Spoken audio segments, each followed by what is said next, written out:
des Zoom TV 24. Messieurs, bonjour et bienvenue à ce direct Goma. Aujourd'hui, nous sommes... Reka tujyane Goma.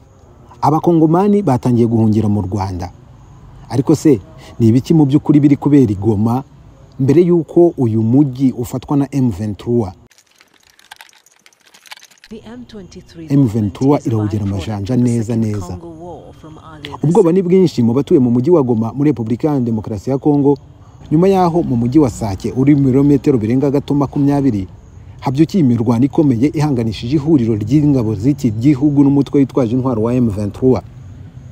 Amashusho ari kugaragara mu bitangazamakuru by'imbere muri iki gihugu agaragaza imbaga y'abakongomani benshi birukanka bahunga umujyi wa Goma.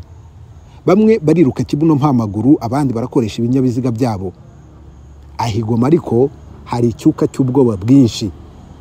Imodoka nyinshi z'ingabo za Repubulika ya Demokarasi ya Kongo zirazenguruka ubutitsi uyu mujyi, ariko ntibiri kubuza abanyekongo guhungisha amagara yabo. Ndetse ubu tuvugana benshi mu bakongomani batangiye guhungira mu Rwanda.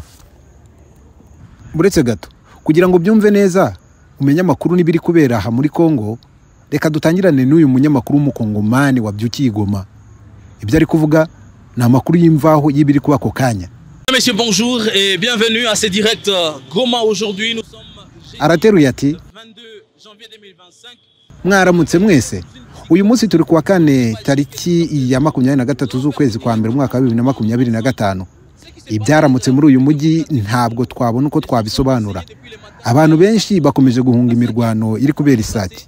Uyu munyamakuru ahise abaza umusaza wirukanka ati, muze bite ko wirukanka urava he ukajya he? Umusaza ati, turi guhunga natwe, turi guhunga pe. Arongera amubajije ati, murahunga iki? Umusaza ati, niko twumvishe batubwira ngo muhunge. Umunyamakuru arongera amubaza ati, mubyumvise se kandi? Umusaza aramusubiza ati, abantu bari kuri za moto bavuze ko duhunga kuko M23 iri hafi gufata Goma. So uyu musaza gusa kuko n'urubyiruko n'abagore nabo bahambiriye utwabo mu mihanda baragaragara ari benshi bahunga Goma. Uyu mugore uri kwiruka yahagira aragira ati, twabonye abasirikari baje biruka cyane baturutse Isake. Natwe turavuga ngo ubwo Isake ibintu byakomeye, mbese byabaye danje. Ubwo niko kwiruka natwe dukiza ubuzima bwacu ngo bataza bakadusanga aha bakatwica. Umunyamakuru arongera ati, none muri guhungira hese? Uyu mugore aramusubiza ati, nugupfa kugenda, natwe ntituzi aho turi kujya gose. In the Democratic Republic of Congo. Ariko se ni ibiki mu by'ukuri biri kubera muri Repubulika ya Demokarasi ya Kongo, cyane cyane hano Goma? Kubera iki abatuye Goma bahiye ubwoba kugeza naho bahunga? Amakuru aravuga ko imirwano hagati ya M23 n'ingabo za FARDC yakomeje ndetse gatera ubwoba butigeze bubaho bwo kugerageza gufata Goma. Nyuma y'aho abarwanyi b'umutwe wa M23 bavaga mu birindiro byabo biri mu misozi ikikije Sake bagamije kugenzura umuhanda uhuza centre ya Minova muri Kivu y'Amajyepfo n'iya Kichanga muri Kivu y'Amajyaruguru. Amakuru yizewe akavuga ko M23 yaba yamaze gufata umujyi wa Sake mu gihe ihuriro ry'ingabo za Repubulika ya Demokarasi ya Kongo ryahunze ryerekeza Goma, nubwo nta ruhande na rumwe muri iyi mirwano rurayemeza. Ku rundi ruhande ariko ku gicamunsi cyo kwa 23 Mutarama bivugwa ko ihuriro ry'ingabo za Repubulika ya Demokarasi ya Kongo ryatangiye kwifashisha indege z'intambara kugira ngo zikure abarwanyi ba M23 mu mujyi wa Sake.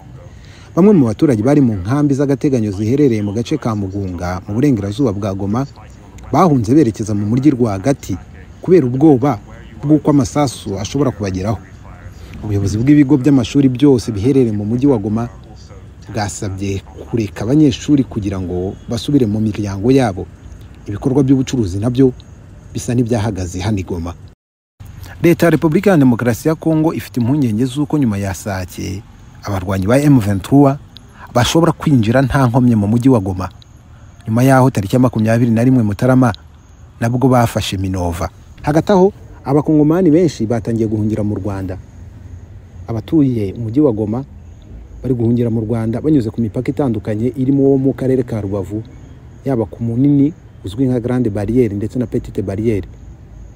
Abatuye muri aka karere ka Rubavu bavuze ko bagiye babona abakongomani benshi biganjemo abafite imiryango bari guhungana n'imiryango yabo bitwaje amavarisi n'ibindi nkenerwa. Hari abanyamakuru baganiriye nabo baturage b'abakongomani bababwira ko impamvu bari guhunga ari uko bafite ubwoba ku isaha n'isaha cyangwa umunota ku wundi bishoboka ko M23 ishobora gufata Goma maze ubuzima bwabo bukajya mu kaga. Bamwe bari guhungira muri aka karere ka Rubavu bakaba mu mazu ari muri ako gace, hari n'abandi ariko ngo bari gukomeza mu bindi bice bitandukanye by'igihugu cyane cyane umugwa mukuru Kigali. Aba bakongomani kuba bahunga Goma ibyo bakora barabizi kuko si ubwa mbere M23 yabigerageje gufata uyu mujyi wa Goma. Hari umwe mu babyeyi wabwiye ikinyamakuru Kigali Today ati umuyobozi ushinzwe uburezi muri Kivu y'Amajyaruguru yohereje ubutumwa ko amashuri afunga. Umvuye kuzana umwana turi mu rugo. Uyu mubyeyi utuye Keshero avuga ko bafite ubwoba kuko ingabo nyinshi nazo za Kongo ngo zirimo guhunga urugamba. Ati dutegereje igikurikiraho. Abasirikari benshi barimo guhunga urugamba. Abasirikari b'abanyamahanga nabo barimo ba Wagner bari mu mabambiro bamaze gufunga imizigo baragiye. Urumva rero twakwizera iki? Tugomba guhunga.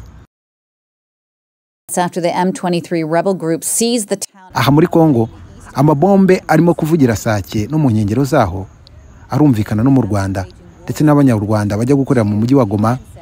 Ikigaragara bagabanyije ingendo. Ibi mvuga uyu munsi byagaragaye. Ubusanzwe ku masaha ya saa 4 abanyarwanda nibo benshi baba bagigoma, ariko ku mupaka munini hari mirongo miremire y'abanyekongo baza mu Rwanda. Bamwe bari ku murongo, harimo n'abanyekongo n'abanyamahanga bafite ibikapu bitaremereye. Imodoka zitwara abanyekongo bajya Bukavu, Uvira na Bujumbura ziyongereye cyane ku mupaka munini uhuza Goma na Gisenyi. Ku mupaka muto uhuza Goma na Gisenyi, Kigali Today yandika ko abantu bambukaga bajyana ibicuruzwa i Goma. Abanyarwanda bavuganye n'iki kinyamakuru bavuze ko batari kurenga Birere, na gace kaho muri Kongo. Bakavuga ko batizeye umutekano wabo mu mujyi wa Goma. Aba nabo bahamije ko bari kugeza ibicuruzwa byabo hafi y'umupaka hanyuma bakagaruka.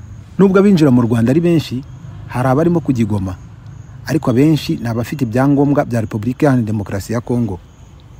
Imirwano ikomeye hagati y'abarwanyi ba M23 n'ingabo za Repubulika Iharanira Demokarasi ya Kongo FARDC iri kubera mu nkengero ya Sake na Mugunga, biri gutuma impunzi nyinshi zerekeza mu mujyi wa Goma. Imirwano irasatira umujyi wa Goma nyuma yuko M23 ifashe ibice byerekeza muri Kivu y'Amajyepfo, aho bivuga ko aba barwanyi bageze ku birometero 62 uvuye mu mujyi wa Goma werekeza Bukavu. Mu masaha ya saa 6 ibimodoka byinshi by'igisirikare cya FARDC byongeye kwerekeza ku rugamba mu nkengero za Sake, ahari kumvikana urusaku rw'amabombe. Uretse Sake na Minova, biravuga ko abarwanyi ba M23 binjiye ku kirwa cya Matanda cyegeranye na Nzuro, ibikomeje gutera ubwoba abatuye umujyi wa Goma. Umuvugizi wa FARDC muri Kivu y'Amajyaruguru Lieutenant Colonel Njike Kayiko yatanze amabwiriza ko nta bwato butoya bwemerewe kugenda mu masaha y'ijoro no mu rukerera mu rwego rwo kurinda umujyi wa Goma. Aha harumvikana mu bwoba no kwikanga M23 ku isaha n'isaha yafata Goma. Hagati aho ariko ubwato bunini butwara abantu tariki ya 22 Mutarama bwarimo bukora ingendo mu kiyaga cya Kivu. Naho ingendo z'indege mu mujyi wa Goma n'uyu munsi nabwo zirasa nkaho zagabanutse cyane ku kigero kitigeze kibaho cya 70%. Buretse gato kugira ngo byumve neza, ikibuga cy'indege cya Goma gisanzwe cyakira indege cyangwa se ikaguruka mu minota 30. Ariko ubu amasaha ari gushira andakarenga nta ndege ihaguye cyangwa se ngo ihaguruke. Impungenge ku batuye umujyi wa Goma ni nyinshi, ndetse abajyana ibicuruzwa mu mujyi wa Goma imodoka zabo ntizirimo kwambuka, inyinshi ziri mu mujyi wa Gisenyi. Abasanzwe bafite ibigo bicumbikira amakamyo ajya muri Kongo bavuga ko imodoka zitarimo kwambuka cyane bitewe no gutinya umutekano muke uri Goma. Nubwo bimeze bityo ariko imirwano irakomeje ku mpande za Masisi na Rubero, mu gihe bivugwa ko abandi barwanyi ba M23 bakomereje kwerekeza i Butembo, mu gihe abandi bari kumanuka muri Kivu y'Amajyepfo, naho abandi bakagana muri Masisi berekeza Warikare. Iyi ntara ya Kivu y'Amajyaruguru irimo kuberamo imirwano ingana na kilometero kare 59,883. Uduce tumaze gufatwa na M23 byuzuye harimo teritwari ya Rucuru na Masisi, byose bingana na kilometero kare 5,289. Iyi ntara ya Kivu y'Amajyaruguru iri kuberamo imirwano ingana na kilometero kare 59,883. Uduce tumaze gufatwa na M23 byuzuye harimo teritwari ya Rucuru na Masisi zingana na kilometero kare 5289. Hakabamo na Nyiragongo ifite kilometero kare 333. Imirwano kandi ikabikomereje muri teritwari ya Walikale ingana na kilometero kare 23,475. Rubero nayo ingana na kilometero kare 18,096, mu gihe teritwari ya Beniyo ingana na kilometero kare 7,484. Ngibyo ibiri kubera Goma. Ubwoba ni bwinshi ku banyekongo, benshi bakaba batangiye guhunga imirwano imaze igihe. Iyi ni The Zoom TV. Kanda handitse subscribe kugira ngo uzajye ubona n'izindi video n'andi makuru yizewe utasanga ahandi. Ndabashimiye.